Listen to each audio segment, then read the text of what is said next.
सलाम, नमस्ते, सत श्री अकाल। मैं हूं शफीक और आप देख रहे हैं मेरा यूट्यूब चैनल क्रिटिकल एनालिसिस। दोस्तों, आज हम बात करेंगे कोविड-19 के डेल्टा प्लस वेरिएंट के बारे में। इस डेल्टा प्लस वेरिएंट को भारत सरकार ने वेरिएंट ऑफ कंसर्न माना है, तो ये एक बहुत ही महत्वपूर्ण विषय है। इसके बारे में हम सबको अधिक से अधिक जानकारी लेना बहुत ही आवश्यक है। तो चलिए इस वीडियो में हम जानने की कोशिश करते हैं कि डेल्टा प्लस वेरिएंट क्या है। कोरोना वायरस का नया वेरिएंट है डेल्टा प्लस। ऐसा माना जा रहा है कि ये वेरिएंट बहुत तेज़ी से फैल रहा है।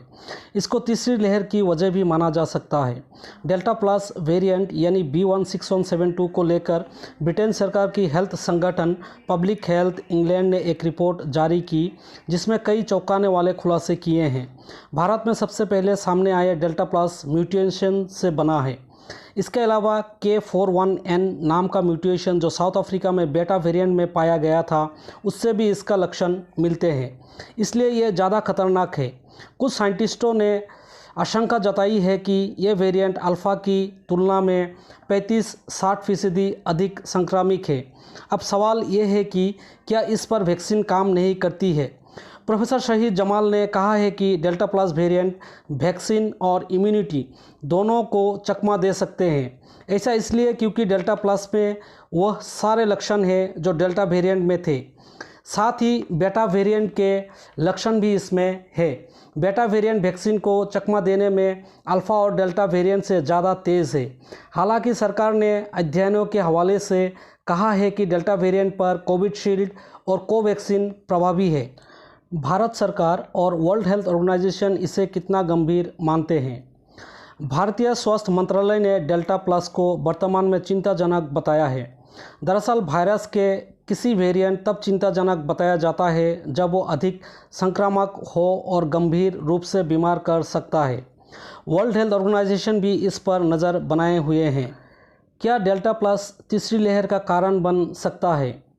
इसको लेकर कोई भी पुख्ता अध्ययन नहीं हुआ है, लेकिन महाराष्ट्र के स्वास्थ्य विभाग ने पिछले हफ्ते एक प्रेजेंटेशन दिया था, जिसमें कहा था कि डेल्टा प्लस राज्य में कोरोना की तीसरी लहर का कारण बन सकता है।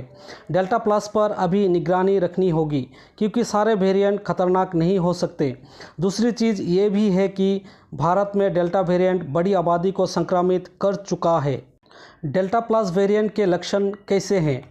कोरोना वायरस के रूप बदलने के बाद लक्षणों में भी कुछ बदलाव देखे गए हैं, इसलिए इनके बारे में जानना ज़रूरी है।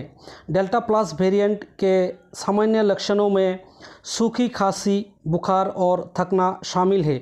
वहीं इसके गंभीर लक्षणों की बात करें तो इसमें सीने में दर्द, सांस फूलना या सांस लेने में तकलीफ़ और बात करने में तकलीफ़ हो सकती है।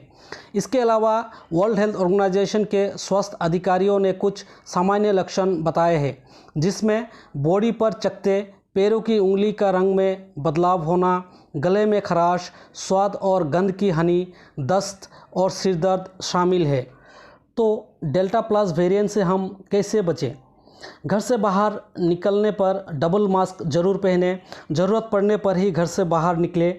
हाथों को बार बार साबुन से अच्छी तरह 20 सेकंड तक धोते रहें। सोशल डिस्टेंसिंग की पालन करें। लोगों से 6 फीट की दूरी बनाकर रखें। घर की चीज़ों और आसपास की जगहों को साफ़ रखें। बाहर से आने वाले सामान को डिसइंफिकेंट करें और तुरंत ना छुएं। भारत के अलावा और कौन सा देशों में डेल्टा प्लस वेरिएंट पाया गया है? केंद्रीय स्वास्थ्य मंत्रालय ने बताया है कि कोरोना वायरस के डेल्टा प्लस वेरिएंट भारत के अलावा अभी 9 देशों में पाया गया है। ये देश है America, England, Portugal, Switzerland, Japan, Poland, Nepal, चीन और रूस।